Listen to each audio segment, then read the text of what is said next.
उष्मा स्थानांतरण पढ़ा रहे थे। तो इसमें दो अवस्थाएं बताए थे, परिवर्ती अवस्था और अस्थायी अवस्था।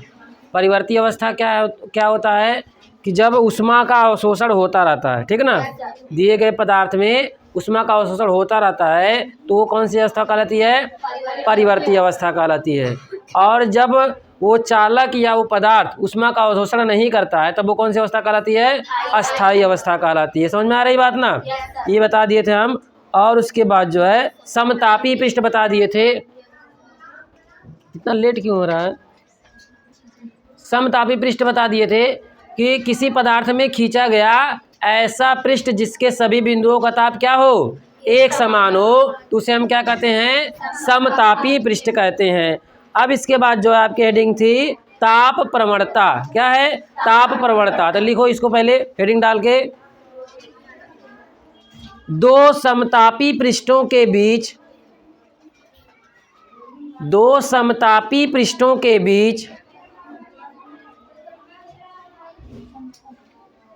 दूरी के सापेक्ष ताप में परिवर्तन की दर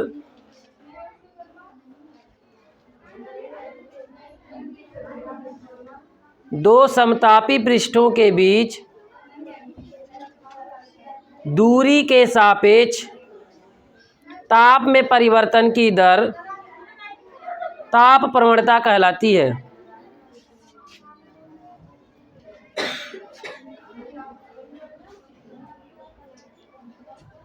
हो गया? तो दो समतापी पृष्ठ, जैसे ये कोई पदार्थ हो गया या कोई चालक हो गया, कोई छड़ हो गई, ठीक ना। अब इसमें हम बताए थे कई समतापी पृष्ठ हो सकते हैं, ठीक है। मान लो यहाँ पे एक समतापी पृष्ठ है और यहाँ पे समतापी पृष्ठ है और इनके बीच की दूरी मान लो d है, ठीक है ना। और ये एक समतापी पृष्ठ है और ये समतापी पृष्ठ है और इसका टेम्परेचर मान ले रहे हैं हम, थीटा मान ले रहे हैं, और इसका कुछ थीटा माइनस कुछ भी मान ले, यानी चलो देखो, तो ये दो समतापी पृष्ठ हो गए और इनके बीच की दूरी क्या है? d है। तो दो समतापी पृष्ठों के बीच, ठीक ना, दूरी के सापेक्ष ताप में परिवर्तन की दर क्या कहलाती है? ताप प्रवणता कहलाती है। क्या कहलाती है? ताप प्रवणता कहलाती है। दो समतापी पृष्ठ के दूरी के सापेक्ष ताप में परिवर्तन की दर क्या कहलाती है? ताप प्रवणता कहलाती है। क्या कहलाती है? ताप प्रवणता कहलाती है। तो दो समतापी पृष्ठों के बीच दूरी के सापेक्ष ताप में परिवर्तन की दर को क्या कहते हैं? ताप प्रवणता कहते हैं। क्या कहते हैं? ताप प्रवणता कहते हैं। समझ में आ गई बात ना? तो दो समतापी पृष्ठों के बीच दूरी के सापेक्ष ताप में परिवर्तन की दर को ताप प्रवणता कहते हैं। याद हो गया? Yes sir. बहुत अच्छा। अब देखो, अभी हमारे पास दो समतापी पृष्ठ हैं जिसमें एक का ताप जो है मान ले रहे हैं थीटा है, इसका ताप कितना है? थीटा है, और इसका ताप है मान लो थीटा माइनस डेल्टा थीटा, ठीक है ना। कितना? थीटा माइनस डेल्टा थीटा है। तो यहाँ पे अगर देखो ये थीटा है और थीटा माइनस डेल्टा थीटा, यानी ये उच्च ताप पर होगा और ये निम्न ताप पर होगा। समझ में आ रही बात ना? तो इनके बीच का तापांतर क्या होगा? देखो आप क्या करेंगे, उच्च ताप में से निम्न ताप घटा देंगे, ठीक है ना। तो देखो यहाँ पे आपका जो ताप प्रवणता होगी, ताप प्रवणता हो जाएगा, क्या बोले हम परिभाषा से सुन, दो समतापी पृष्ठों के बीच दूरी के सापेक्ष जब बोलते हैं तो नीचे हो जाता है ना, दूरी के सापेक्ष ताप में परिवर्तन की दर को क्या कहते हैं? ताप प्रवणता कहते हैं। तो ताप में परिवर्तन क्या है आपका? थीटा। पहले जब अंतर निकालते तो पहले high temperature minus low temperature करते हैं ना। तो यहाँ पे देखो आपका क्या हो जाएगा? थीटा माइनस डेल्टा थीटा, ठीक है ना, अपान क्या हो जाएगा यहाँ पे? डी हो जाएगा, ठीक है। तो अगर हम इसको घटाना चाहें तो क्या हो जाएगा? देखो ताप प्रवणता, इसको ले रहे हैं पहले, बता रहे हैं। कोई भी चीज़ हमें अंतर जब निकालते हैं, फाइनल माइनस इनिशियल निकालते हैं ना, कोई भी चीज़ निकालते हैं तो फाइनल माइनस इनिशियल। तो फाइनल क्या है यहाँ पे, ये वाला लास्ट में है, और इनिशियल ये है। यहाँ से चलना स्टार्ट किया तो कहाँ पहुँचा, यहाँ पे पहुँचा, और ये पहला हो गया और ये फाइनल हो गया। तो फाइनल क्या है, थीटा माइनस डेल्टा थीटा है ना, थीटा माइनस डेल्टा थीटा, और ये क्या है, माइनस थीटा हो जाएगा। ठीक है ना। अब देखो ये क्या हो गया, ताप में परिवर्तन और दूरी के सापेक्ष, सापेक्ष मतलब बटा, क्या हो जाएगा, डी। और ये क्या है, ताप प्रवणता। तो यहाँ पे देखो, अब ये माइनस थीटा और प्लस थीटा कट जाएगा ना, तो यहाँ पे क्या आ गया, minus delta theta by D. यही क्या है, आपकी ताप प्रवणता। क्या है, ताप प्रवणता है। माइनस चिन्ह ये बता रहा है कि आगे बढ़ने पर ताप में कमी आती है। ठीक है ना, आगे बढ़ने पर क्या होता है, ताप में कमी आती है। तो ताप प्रवणता का फार्मूला मुझे तो क्या होगा, minus delta theta upon D. D क्या है, दोनों समतापी पृष्ठों के बीच की दूरी है, और डेल्टा थीटा क्या है, दोनों समतापी पृष्ठों के बीच का तापांतर है। क्या है, दोनों समतापी पृष्ठों के बीच का तापांतर है। लिख डालो इसको।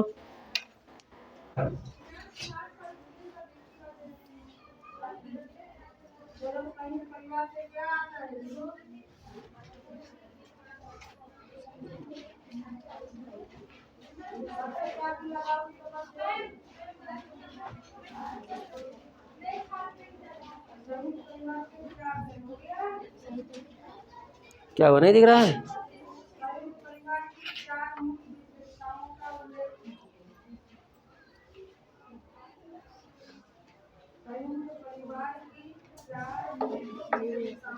हो गया। तो एक बार परिभाषा बोल दो, दो तापी पृष्ठों के बीच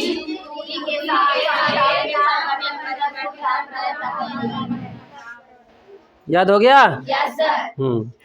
और माइनस ये चिन्ह बता रहा है कि दूरी बढ़ने पर जो है ताप घटता है। दूरी बढ़ने पर क्या होता है, ताप घटता है। तो लिखो इसको, नोट पॉइंट लिख लेना।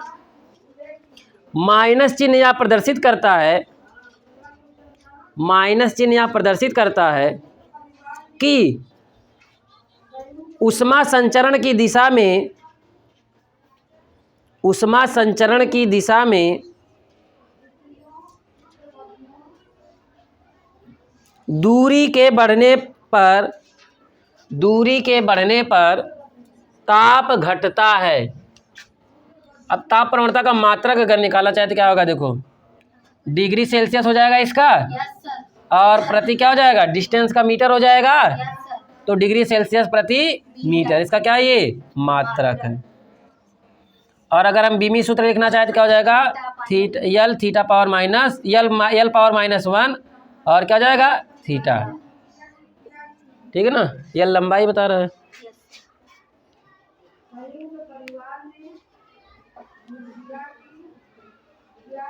हो गया। अब हेडिंग डालोगे, ऊष्मा चालकता गुणांक।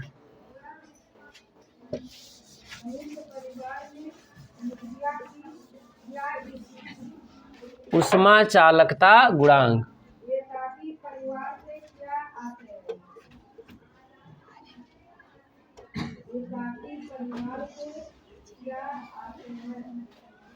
चित्र बनाओ पहले आप लोग।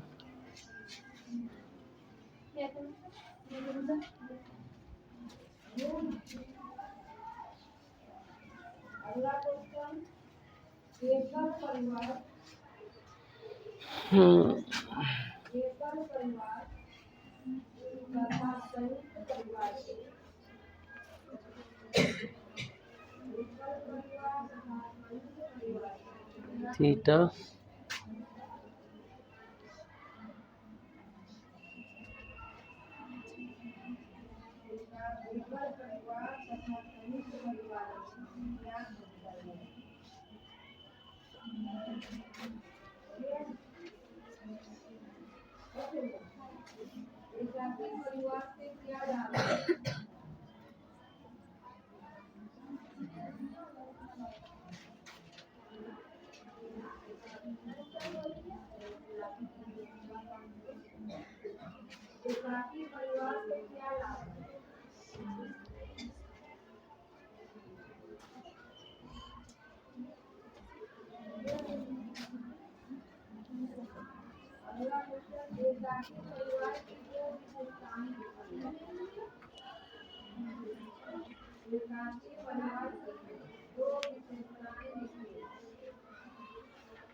बन गया।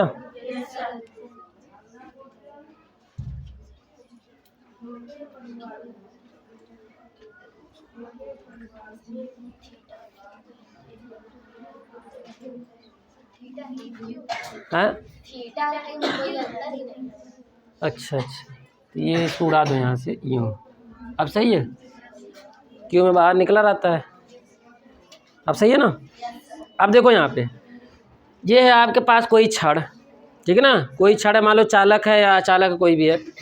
इसमें हम क्या दे रहे हैं, इसका ये पहला सिरा हो गया और ये दूसरा सिरा हो गया। हम पहले सिरे पर इसको Q1 यहाँ से उष्मा दे रहे हैं Q, ठीक ना, और इसके पास क्या पहुँच रही है, Q1 उष्मा पहुँच रही है इसके पास यहाँ पहले पृष्ठ पर। और उसके बाद जो है यहाँ पर L लंबाई चलने के बाद दूसरे पृष्ठ पर इसके बाहर कितनी उष्मा निकल रही है, Q2 उष्मा निकल रही है। और इसके अंदर दो समतापी पृष्ठ हैं, एक पहला ये हो गया और ये दूसरा ये हो गया। इसमें पहले समतापी पृष्ठ का ताप कितना है, थीटा है, और दूसरे समतापी पृष्ठ का ताप थीटा माइनस डेल्टा थीटा है। समझ में आ गई बात ना। और इसकी लंबाई कितनी है, L है। और इसका cross section area, cross section area क्या होता है, जैसे यही छड़ है ना, तो इसका अनुप्रस्थ क्षेत्रफल क्या होता है, इसके सामने वाला जो एरिया होती है इसका जो क्षेत्रफल निकालेंगे, इसी को अनुप्रस्थ क्षेत्रफल कहते हैं, या फिर क्रॉस सेक्शनल एरिया कहते हैं। क्या कहते हैं, क्रॉस सेक्शनल एरिया कहते हैं। तो इसी तरह अगर इसको हम देखें तो ये वाला एरिया होगा, ये वाला एरिया होगा। तो इसका एरिया हम मान ले रहे हैं ए है। कितना है, ए है। इधर से भी ए है और इधर से भी ए है। समझ में आ गई बात ना।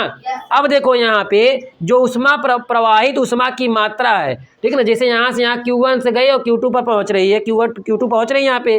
तो प्रवाहित उष्मा की मात्रा जो होती है वो आपके इसके क्षेत्रफल पर निर्भर करती है।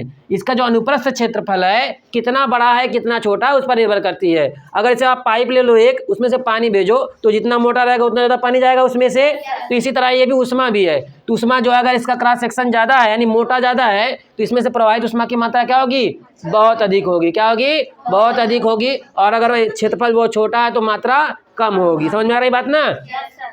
तो प्रवाहित उष्मा की मात्रा Q किस पर डिपेंड कर रही है, एरिया के। किसके, एरिया के। एरिया के समानुपाती है कि व्युत्क्रमानुपाती होगा, समानुपाती होगा। यानी एरिया बढ़ाने पर प्रवाहित उष्मा की मात्रा बढ़ेगी। एरिया बढ़ाने पर प्रवाहित उष्मा की मात्रा क्या होगी, बढ़ेगी। यानी कि यहाँ पे Q जो है प्रवाहित उष्मा की मात्रा अगर हम Q माने तो Q प्रोपोर्शनल जो होता है वो A के होता है। और A को क्या कहते हैं, अनुप्रस्थ काट का क्षेत्रफल या अनुप्रस्थ क्षेत्रफल या फिर क्रॉस सेक्शनल एरिया। क्या कहते हैं, क्रॉस सेक्शनल एरिया कहते हैं। समझ में आ गई बात ना। तो ये प्रवाहित उष्मा की मात्रा Q किस पर डिपेंड कर रही है, क्रॉस सेक्शनल एरिया, जिसको क्या कर A से प्रदर्शित कर रहे हैं। तो यानी ये पहला क्या हो गया आपका Q प्रोपोर्शनल A हो गया। समझ में आ गई बात ना। तो इसको पहला नंबर चित्र बना लियो आप लोग। तो पहले लिखो आप, माना किसी एक समान अनुप्रस्थ क्षेत्रफल वाली, माना किसी एक समान अनुप्रस्थ क्षेत्रफल वाली छड़ की लंबाई L है,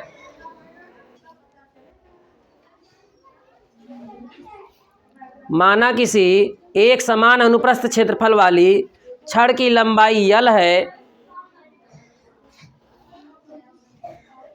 तथा उष्मा चालन की अस्थायी अवस्था में, उष्मा चालन की अस्थायी अवस्था में छड़ के सिरे के ताप, ये Q1 Q2 नहीं, θ1 θ2 ही है, ठीक है ना। ये Q1 Q2 नहीं, इसको थीटा ही कर लेना, ठीक है ना। इसके पहले सिरे का ताप कितना है, θ1 है, और दूसरे सिरे का ताप θ2 है, ठीक ना। तो उष्मा चालन की अस्थायी अवस्था में छड़ के सिरों का ताप θ1 व θ2 है। तो T समय में प्रवाहित होने वाली उष्मा की मात्रा, तो T समय में प्रवाहित होने वाली उष्मा की मात्रा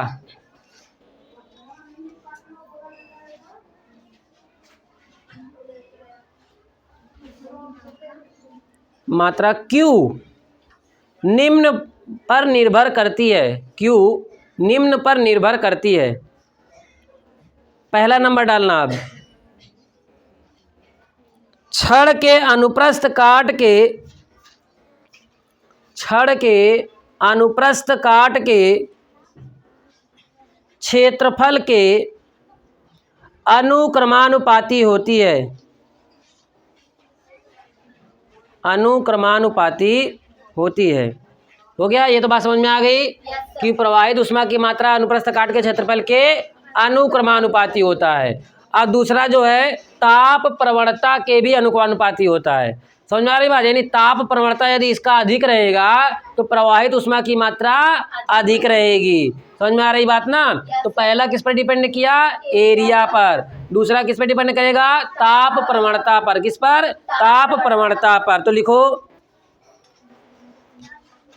हाँ, दूसरा नंबर डाल देना। पृष्ठों के बीच ताप प्रवणता के अनुक्रमानुपाती होता है।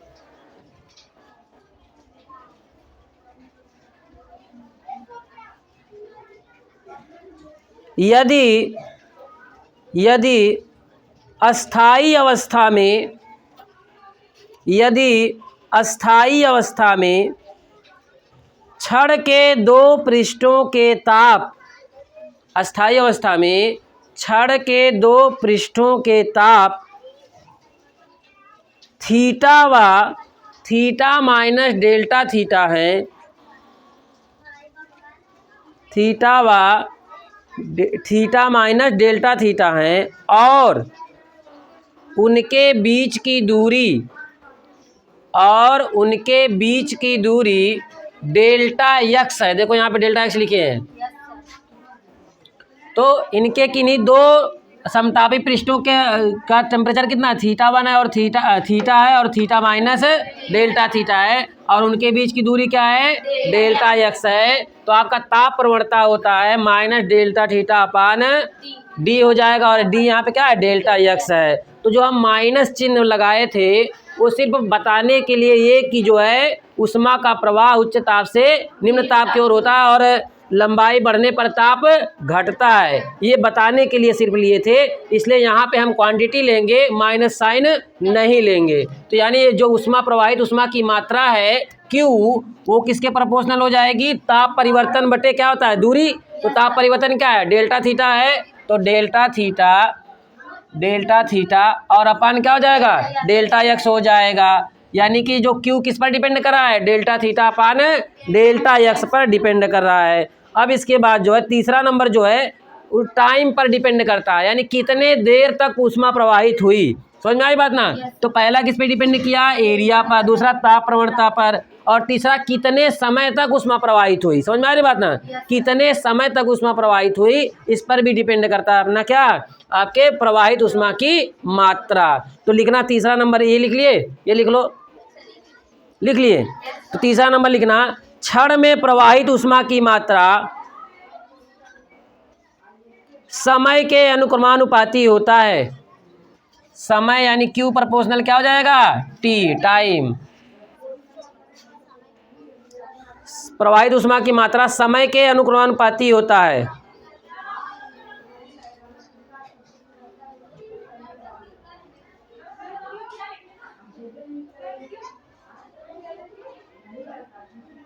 हो गया? Yes sir. अब यहाँ पे देखो कितने की बातों पर निर्भर किया ये? 3। Yes sir. पहला क्या है? एरिया। दूसरा क्या है? ताप प्रवणता। तीसरा जो है समय पर डिपेंड किया। समझ में आ रही बात ना? अब देखो यहाँ पे, अब हम तीनों के एक साथ लिख सकते हैं ना? अब तीनों के एक साथ लिखने जा रहे हैं। तो देखो क्या होगा यहाँ पे, Q जो प्रवाहित ऊष्मा की मात्रा Q प्रोपोर्शनल क्या हो जाएगा? A इंटू देखो delta theta upon delta x. Delta theta upon क्या हो जाएगा? डेल्टा एक्स हो जाएगा। और किस पर डिपेंड कर रहा है? T पर डिपेंड कर रहा है। तो अब देखो यहाँ पे जो हम delta theta upon delta x लिए हैं, यहाँ पे ध्यान देने वाली बात है कि हम अंदर छोटा सा पार्ट लिए हैं इसका, यानी अंदर का पार्ट लिए, लेकिन जो है आपका जो छड़ है यहाँ पे, इसके दो टर्मिनल क्या है, पहला का क्या है थीटा 1 है और दूसरा का क्या है थीटा 2 है और इसकी लंबाई क्या है एल है। तो ताप प्रवणता ये तो छोटे पृष्ठ के लिए छोटे भाग के लिए थे, लेकिन ये पूरा छड़ है तो इससे पूरे छड़ के लिए ताप प्रवणता लेंगे तो पूरे छड़ की ताप प्रवणता क्या हो जाएगी, इसके ताप का अंतर बटे इसकी लंबाई। समझ में आ रही बात ना, इसके ताप का अंतर बटे इसकी लंबाई। ये तो हम छोटे से भाग के लिए लिए थे ना, तो यहाँ पे ये पूरी लंबाई इसकी क्या है यल है और इसका पहला टेम्परेचर थीटा और दूसरा क्या है थीटा 2 है, थीटा 1 है थीटा 2 है। तो आपका ताप प्रवणता क्या हो जाएगा, तापांतर बटे क्या होता है बीच की दूरी, तापांतर बटे बीच की दूरी। तो तापांतर क्या है थीटा 2 माइनस थीटा 1 हो जाएगा और बीच की दूरी क्या है यल है। तो यहाँ पे हम क्या लिख देंगे अब थीटा 2 माइनस थीटा 1 या थीटा 1 माइनस थीटा 2। यहाँ पे हमें क्वांटिटी लेनी है तो यहाँ पे क्या हो जाएगा क्यू प्रोपोर्शनल हो जाएगा। यहाँ पे माइनस साइन पे ध्यान नहीं देना है। तो यहाँ पे देखो उच्च ताप क्या है थीटा 1 होगा और निचला ताप क्या होगा थीटा 2 होगा, तो हम थीटा 1 माइनस थीटा 2 लेंगे, ठीक ना। तो यानी यहाँ पे क्या हो जाएगा ए इंटू थीटा 1 माइनस थीटा 2 और अपान क्या हो जाएगा एल हो जाएगा और इधर क्या है टी है। अब देखो यहाँ पे हो जाएगा, अगर क्यू इक्वल टू लिखेंगे तो एक कांस्टेंट आ जाता है, के लिख दे यहाँ पे तो क्या हो जाएगा ए इंटू थीटा 2 माइनस नीचे ऊपर उसमें आ रहा है कि नहीं आ रहा है, ये लिख लिया ना आप लोग, इसको मिटा दें चलो, अब नहीं आएगा ना तो इसलिए हम ऊपर ही लिख दे रहे हैं। यहाँ पे एक मार्कर से ना साइन लगा देना परमानेंट मार्कर से, ताकि इसके नीचे जो है लिखे तो ना लिखना पड़े। देखो यहाँ पे Q क्या हो जाएगा, Q इक्वल टू हो जाएगा यहाँ पे एक प्रोपोर्शनल हटेगा तो कांस्टेंट के लगा दें यहाँ पे और इक्वल टू क्या हो जाएगा ए थीटा 1 माइनस थीटा 2 अपान एल और क्या हो जाएगा टी हो जाएगा। अब देखो यही के क्या है आपका उष्मा चालकता गुणांक है। के क्या है यहाँ पे उष्मा चालकता गुणांक है, के क्या है उष्मा चालकता गुणांक है। तो के इक्वल टू क्या है यहाँ पे उष्मा चालकता गुणांक है, ठीक है ना। तो क्यू क्या है प्रवाहित उष्मा की मात्रा, के क्या है उष्मा चालकता गुणांक, ए है क्रॉस सेक्शनल एरिया और ये है तापांतर और ये पूरी लंबाई और ये क्या है समय है। समझ में आ गई बात ना। अब देखो इसकी हम परिभाषा बना रहे हैं। अब इसकी परिभाषा कैसे बनेगी, देखो यहाँ पे अगर हम theta 1 minus theta 2 equal to मान ले 1, दोनों के बीच का तापांतर क्या मान ले 1 डिग्री सेल्सियस मान ले, क्या मान ले 1 डिग्री सेल्सियस मान ले और इसकी लंबाई मान ले 1 मीटर, लंबाई क्या मान ले 1 मीटर मान ले या 1 मान ले और समय क्या मान ले, समय को भी क्या मान ले 1 सेकंड मान ले, इसको ये मीटर ले रहे हैं, समय क्या मान ले यानी टी बराबर क्या मान ले 1 सेकंड मान ले। और क्या बचा एरिया को भी क्या मान ले 1 मान ले 1 मीटर स्क्वायर हो जाएगा, ठीक है। तो आप अगर इसको यहाँ पे रखेंगे हम तो आपका ये भी 1 है, ये भी 1 है, ये भी 1 है, ये भी 1 है। के बराबर क्या हो जाएगा क्यू, के बराबर क्यू। तो यहाँ पे हम लिख दें के बराबर क्यू, तब क्या हो जाएगा क्यू बराबर क्या हो जाएगा के हो जाएगा। तो देखो अब इसकी परिभाषा कैसे बनेगी, तो एकांक लंबाई की छड़ जिसका क्रॉस सेक्शन एरिया या जिसका अनुप्रस्थ क्षेत्रफल 1 मीटर स्क्वायर हो, ठीक ना। एकांक लंबाई की छड़ जिसका cross section area 1 metre square हो, सिरों के बीच तापांतर 1 डिग्री सेल्सियस हो, सिरों के बीच तापांतर 1 डिग्री सेल्सियस हो और 1 सेकंड के लिए उष्मा प्रवाहित की जाए। कितने समय के लिए 1 सेकंड के लिए उष्मा प्रवाहित की जाए, तो प्रवाहित उष्मा की मात्रा ही उष्मा चालकता गुणांक होती है, ठीक है ना। सुनो अब मात्रक छोड़ दो, मात्रक कोई भी हो सकता है। एकांक लंबाई की छड़ जिसका क्षेत्रफल एकांक हो को जिसके सिरों का तापांतर एकांक हो 1 हो, ठीक ना 1 डिग्री सेल्सियस हो और उसमें प्रवाहित 1 सेकंड के लिए समय उष्मा प्रवाहित 1 सेकंड के लिए हो, तो आपका प्रवाहित उष्मा की मात्रा ही क्या होती है उष्मा चालकता गुणांक होती है। क्या होती है उष्मा चालकता गुणांक होती है। समझ में आ गई बात ना। तो इसको लिख लो, तो हम लिखवा दे रहे इसी परिभाषा।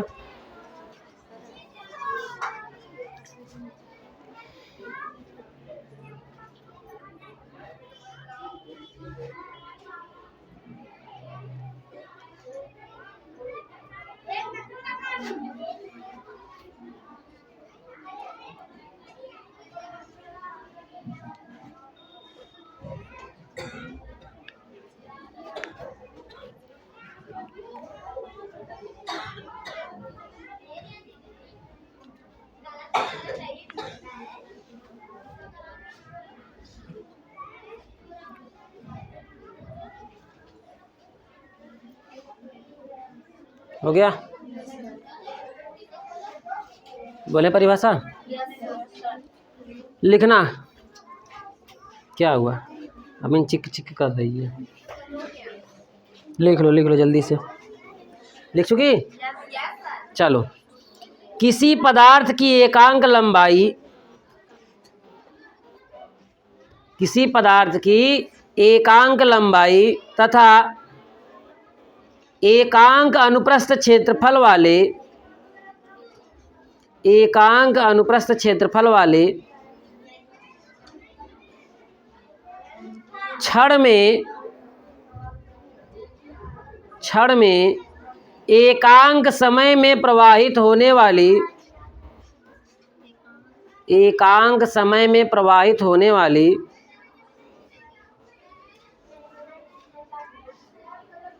ऊष्मा की मात्रा, ऊष्मा की मात्रा उस पदार्थ की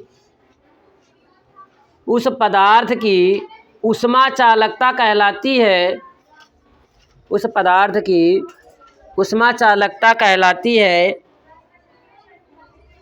यदि छड़ के सिरों के बीच, यदि छड़ के सिरों के बीच तापांतर एकांक हो, यदि छड़ के सिरों के बीच तापांतर एकांक हो गया? देखो, एकांक लंबाई और एकांक क्षेत्रफल वाले छड़, ठीक है ना? एकांक लंबाई और एकांक क्षेत्रफल वाले छड़ में यदि एकांक समय के लिए ऊष्मा प्रवाहित हो, ठीक है ना? एकांक लंबाई और एकांक क्षेत्रफल वाली छड़ में एकांक समय के लिए ऊष्मा प्रवाहित हो, तो प्रवाहित ऊष्मा की मात्रा ऊष्मा चालकता कहलाती है, जबकि उनके सिरों के बीच तापांतर एकांक हो। समझ में आया? एक बार फिर से। एकांक लंबाई और एकांक क्षेत्रफल वाली छड़ में एकांक समय के लिए ऊष्मा प्रवाहित हो, तो प्रवाहित ऊष्मा की मात्रा ऊष्मा चालकता गुणांक कहलाती है, यदि उनके सिरों के बीच तापांतर एकांक हो। याद होगा? पूरा याद होगा? आधा भी? चलो एक बार और, 75% हुआ तो 25% और करा दे, 100 हो जाए। एकांक लंबाई की छड़, जिस एकांक लंबाई और एकांक क्षेत्रफल वाले छड़ में यदि एकांक समय के लिए ऊष्मा प्रवाहित हो, तो प्रवाहित ऊष्मा की मात्रा ऊष्मा चालकता गुणांक कहलाती है, यदि सिरों का तापांतर एकांक हो। क्या हो? एकांक हो। समझ में आई बात? ऊष्मा चालकता गुणांक। याद हो गया?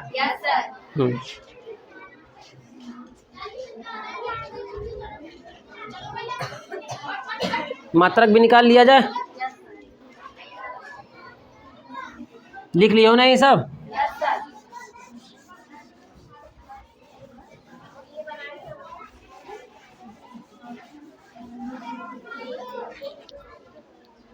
तो पहले हम केस में निकाल लें मात्रक इसका।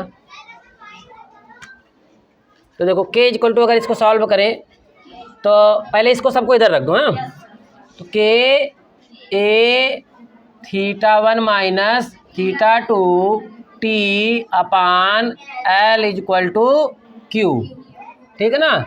तो अब देखो यहाँ पे, अब k इक्वल टू लेना है, k इक्वल टू ये जो भी नीचे ऊपर वाला नीचे आ जाएगा, इधर q हो गया और ये l हो जाएगा और ये सब नीचे आ जाएंगे, तो a और क्या हो जाएगा? θ1 माइनस θ2 और क्या हो जाएगा? t।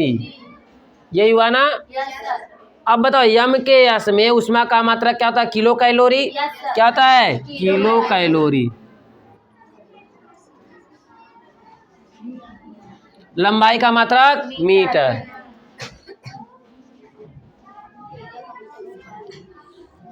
एरिया का मात्रक मीटर स्क्वायर। और इसका डिग्री सेल्सियस, और समय का मात्रक सेकेंड। देखो एक मीटर स्क्वायर और ये मीटर है, एक पावर कट जाएगी, ये गया इधर से, देखो उड़ गया। अब यहाँ पे किलो कैलोरी और प्रति क्या हो जाएगा, मीटर डिग्री सेल्सियस सेकेंड। इसको याद करने की ज़रूरत नहीं है, आप फार्मूला सिर्फ याद करो और आप इसका मात्रक बना सकते हो, ठीक है ना। याद करो तो बहुत अच्छी बात है, और नहीं याद है तो बना सकते हो, आप लिख लो।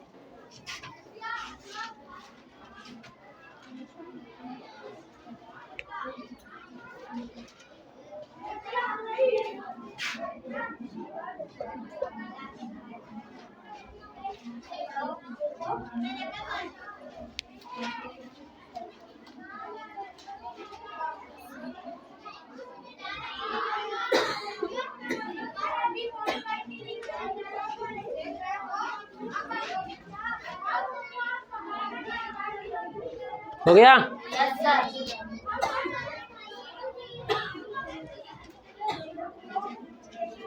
अब देखो चालकता गुणांक है ना ये, तो चालकता का मतलब क्या होता है, मतलब उसमें प्रवाहित हो सके। जैसे विद्युत चालक होता है, विद्युत आसानी से प्रवाहित होता है, विद्युत चालक हो गया। उष्मी चालक मतलब उष्मा अच्छे से प्रवाहित होता है, उष्मी चालक हो गया। तो अगर एक पूर्ण उष्मी चालक है, ठीक है ना, पूर्ण परफेक्ट उष्मी चालक कोई है, तो उसमें जो है अगर परफेक्ट उष्मी चालक यानी वो उष्मा का अवशोषण थोड़ा सा भी नहीं करेगा। समझ में आई बात ना।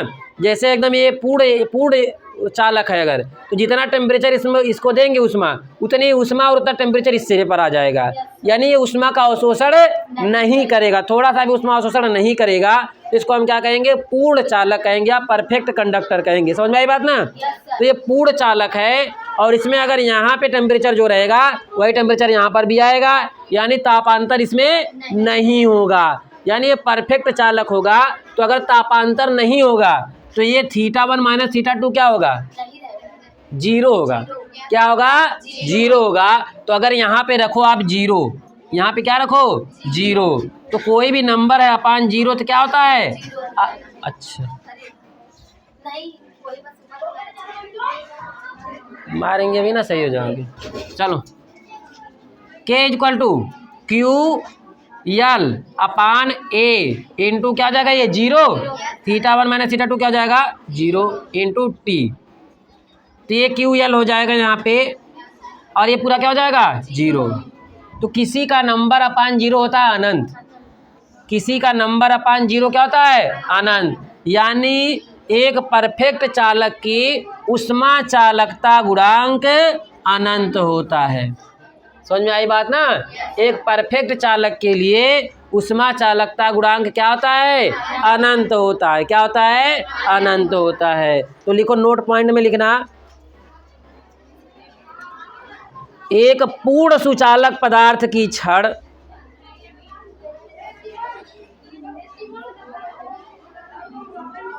एक पूर्ण सुचालक पदार्थ की छड़ का उष्मा चालकता गुणांक क्या होता है, अनंत होता है। हो गया। अब एकदम बैड चालक हो, एकदम खराब चालक हो, तब क्या होगा, देखो अगर एकदम से खराब रहेगा तो जितना उष्मा दोगे यहीं अपना खा पी के समाप्त कर देगा, इधर देगा ही नहीं, भेजेगा ही नहीं कुछ। समझ में आई बात ना। जितना इधर दिए खा पी के समाप्त, इधर से मतलब नहीं उसको। समझ में आई बात ना। तो उष्मा प्रवाहित होगी ही नहीं। समझ में आई बात ना। यानी प्रवाह, उष्मा का प्रवाह होगा ही नहीं। अब उष्मा का प्रवाह होगा ही नहीं तो क्यू क्या हो जाएगा, जीरो। ये प्रवाह की दर है ना क्यू, तो उष्मा क्या हो जाएगी, जीरो। तो अगर यहाँ पे क्यू जीरो रख दोगे तो ये पूरा जीरो हो जाएगा। समझ में आई बात ना। ये पूरा क्या हो जाएगा, जीरो हो जाएगा, क्यू को जीरो रखते ही। तो यहाँ पे के इक्वल टू क्या हो जाएगा आपका, जीरो। यानी कि एक अगर बैड कंडक्टर है, एक खराब चालक है, तो उसका जो है उष्मी चालकता गुणांक क्या होगा, जीरो होगा। यानी के बराबर क्या होगा, जीरो होगा। उसी के नीचे लिखना, एक पूर्ण कुचालक पदार्थ का उष्मा चालकता गुणांक शून्य होता है।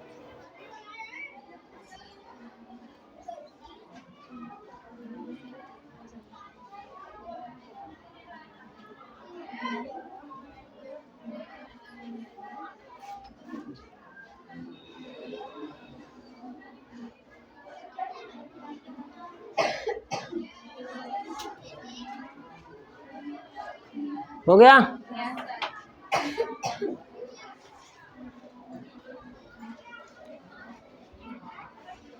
पीरियाडिक टेबल जो होती है, आवर्त सारणी, उसमें जो चालक पदार्थ होते हैं, सभी चालक पदार्थ जो होते हैं वो ठोस अवस्था में रहते हैं, ठीक ना। सभी चालक पदार्थ कैसे रहते हैं?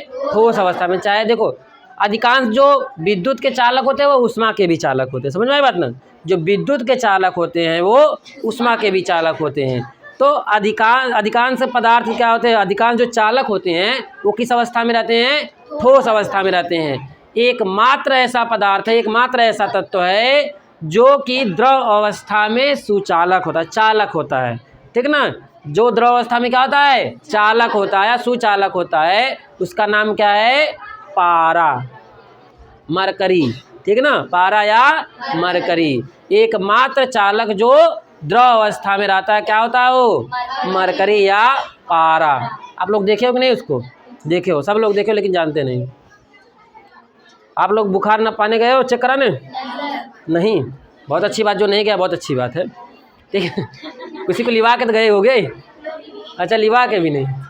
जैसे अगर जब आपका टेम्परेचर नापते हैं, बुखार नापते हैं, तो एक ऐसे मीटर आता है, ठीक है ना। उसमें ऐसे चढ़ता है ऊपर, ऐसे स्केल लगा रहता है, और ये ऊपर गया और एक वेलकम पिक्चर फोड़ करके निकल जाता है बाहर वो, ठीक है ना। तो फोड़ करके बाहर ही निकल जाता है। तो क्या होता है? उसमें पारा भरा होता है, ठीक है ना।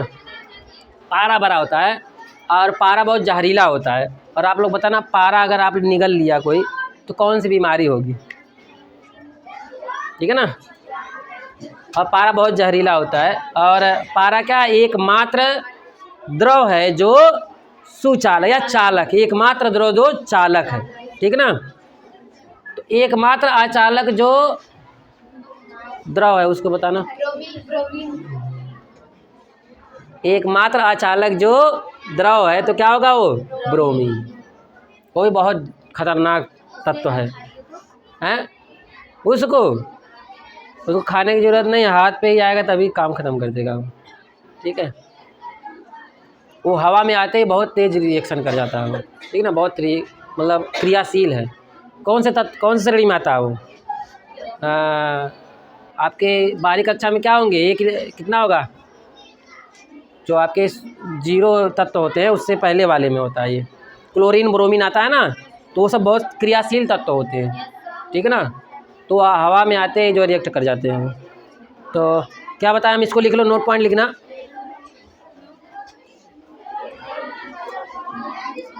ऐसा द्रव जो उष्मा का सुचालक है, ऐसा द्रव जो उष्मा का सुचालक है, क्या होगा? पारा लिख लेना आगे। पारा को भी क्या कहते हैं? मरकरी। ऐसे लिखते हैं, मरकरी, ऐसे लिखते हैं ना हम।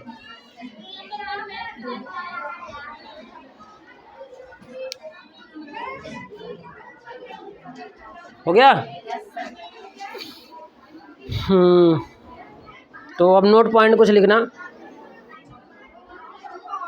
लकड़ी, कांच, पारा, पारा कहीं लिख दिया है, पारा मत लिखना। लकड़ी, कांच तथा वायु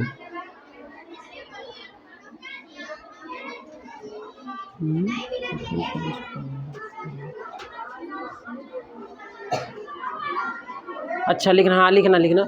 लकड़ी, कांच तथा पारा, हाँ वायु, पारा और वायु में भी लिखना। पारा वायु में सबसे खराब चालक वायु है, में सबसे खराब चालक वायु है।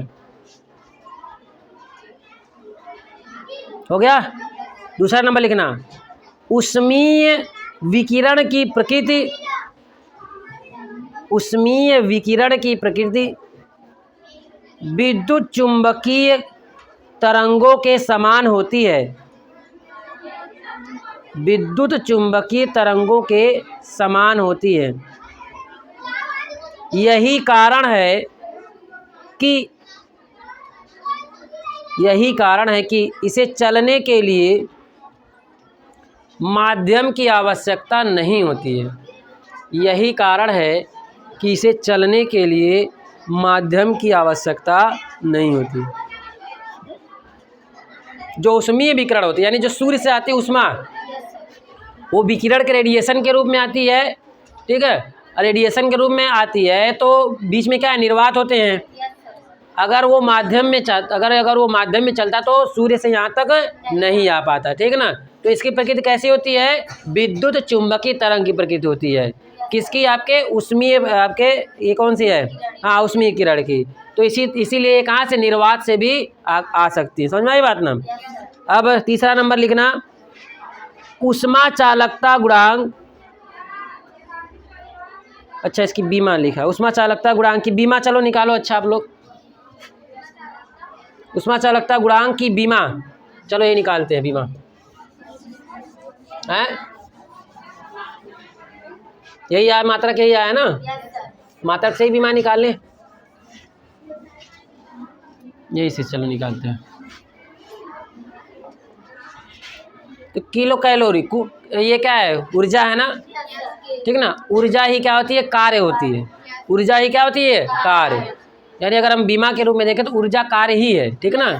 तो कार्य का क्या होता है, बल गुणे विस्थापन। बल क्या होता है, कार्य क्या होता है, बल गुणे विस्थापन। और बल का क्या होता है, mlt पावर -2। क्या होता है, mlt पावर -2। बल गुणे विस्थापन, दूरी है, क्या हो जाएगा, यल हो जाएगा।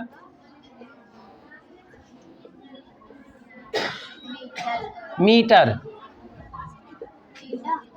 और ये थीटा हो जाएगा। और सेकंड क्या हो जाएगा, टी हो जाएगा। तो देखो यल से चला गया, अच्छा टी से कट जाएगा, पावर -1 है, -2 है, ठीक है ना। यम हो जाएगा, और यल अकेला है, टी पावर -3 हो जाएगा ना, ये पावर -1 हो जाएगा। और थीटा हो जाएगा, थीटा पावर क्या होगा, माइनस। ये क्या हो गया आपका, उसमें चालकता गुणांक की बीमा, बीमी सूत्र। हाँ बीमा नहीं, बीमा क्या है बताओ, बीमा क्या है, 1 1 -3 -1, ये बीमा है।